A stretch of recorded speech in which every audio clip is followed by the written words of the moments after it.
You slide out of your mother's womb into a hollowed-out tree trunk. Dark, damp, and freezing. You are blind to the world around you. Instinctively, you crawl forward, desperate for heat, until you collide with something soft and warm. Your mother and siblings, huddling against her fur. Hunger gnaws at you. Your only option is to shove your way into nurse, competing with siblings who have already claimed their spots. Your mother doesn't react. She simply lies there, watching it all unfold as if this struggle is the only normalcy there is. 2 weeks pass before your eyes blink open for the first time. The world appears as a blurred haze through the shards of light piercing the cracks in the bark. Your home is nothing more than a cavity in a tree trunk, surrounded by peeling, rotten wood. Curiosity pulls you toward the light, but the edge of the nest arrives too soon. Your paws slip. You tumble toward the forest floor, a terrifying moment of weightlessness, followed by a jarring impact that knocks the breath clean out of your lungs. You lie there in the leaf litter, trying to move, but your limbs refuse to respond. A scratching sound erupts from above. Your mother's descending, her claws tearing into the bark, shredding small fragments as she lowers herself to the ground. She walks straight to you, clamps her jaws onto the scruff of your neck, and hauls you back up to the nest. Your siblings watch intently as you struggle to catch your breath. You crawl back toward your mother to nurse again. She offers no resistance. You are now 3 months old, clinging tightly to your mother's back as she scales towering trunks. Your claws are still small, incapable of tearing into termite mounds or plucking fruit on your own, so you scavenge only what she leaves behind. Your siblings jostle you, shoving you away from the scraps, forcing you to yield and struggle for every meager morsel. Each climb demands your entire strength. You grip the rotting bark with everything you have, knowing a single slip could send you plummeting to the forest floor. One day, as you are licking termites from a nest your mother just breached, a tree snake lunges from the canopy above. Your heart leaps into your throat. Your claws skitter off the bark, and you nearly fall again. You scramble wildly, digging in all 4 limbs just to steady yourself on a lower branch. Above, your mother and siblings continue to eat as if nothing happened. You lie there gasping, learning the hard truth. The canopy is both your pantry and a death trap. Day by day, the basic reflexes of survival begin to take hold. Grip tight, move slow, and watch every shadow in the trees. You attempt to gnaw on a fallen piece of fruit or gather scattered termites, trying to pry into a hardened mound, but mostly you fail. Your siblings are always stronger, faster, forcing you to surrender your food. On another occasion, you attempt to reach a fresh termite nest on a high, spindly branch. The wood snaps. You drop into the leaf litter, the sky spinning before your eyes, your heart hammering against your ribs. You lie perfectly still, realizing that you won't always win. Every climb, every meal. It is a high-stakes gamble with your life. Yet through the falls, the scratches, and the lurking shadows, you are slowly learning to fend for yourself. You learn when to yield, how to observe, and when to react. Survival is rarely sweet. It is a relentless series of failures where the only way to stay alive is to learn from every single fall. You are now 8 months old, wrestling with your sibling on a thick branch.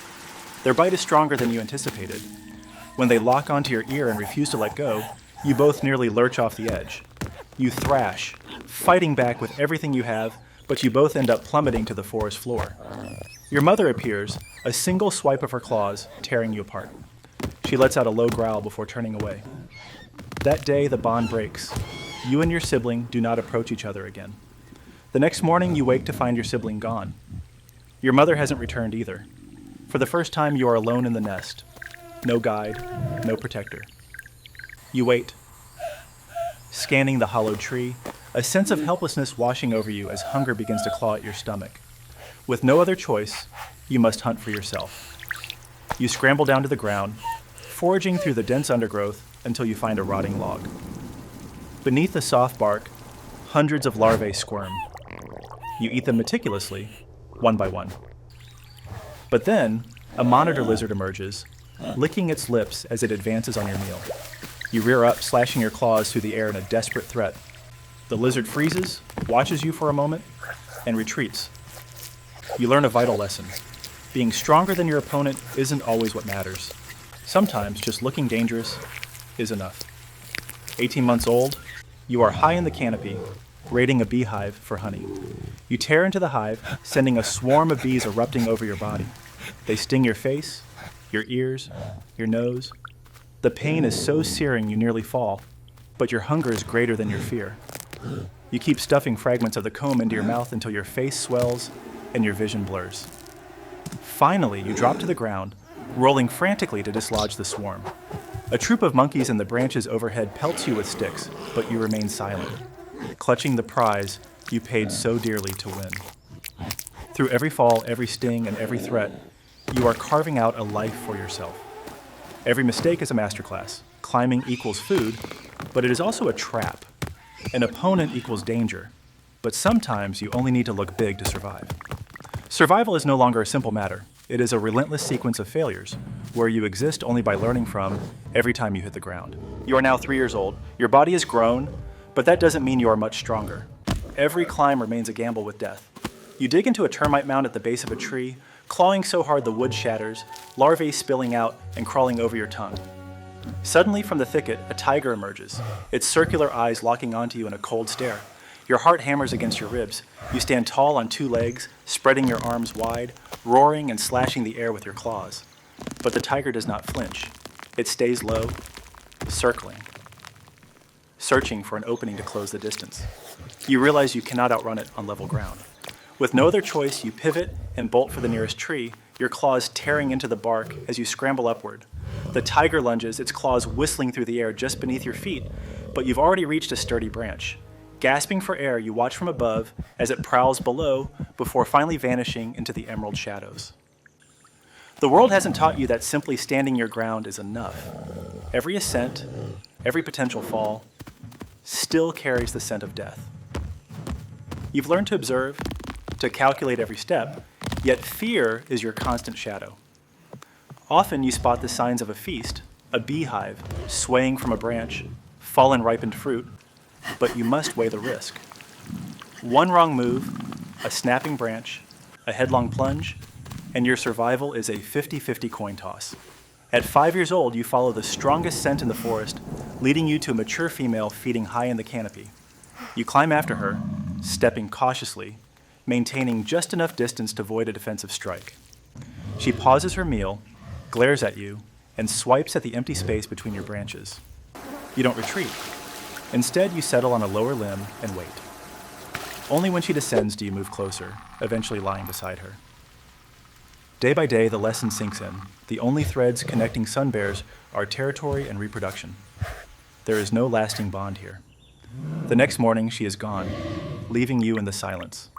You watch her silhouette fade into the brush, understanding now that the lives of sun bears only intertwine long enough to mate before returning to the void of solitude.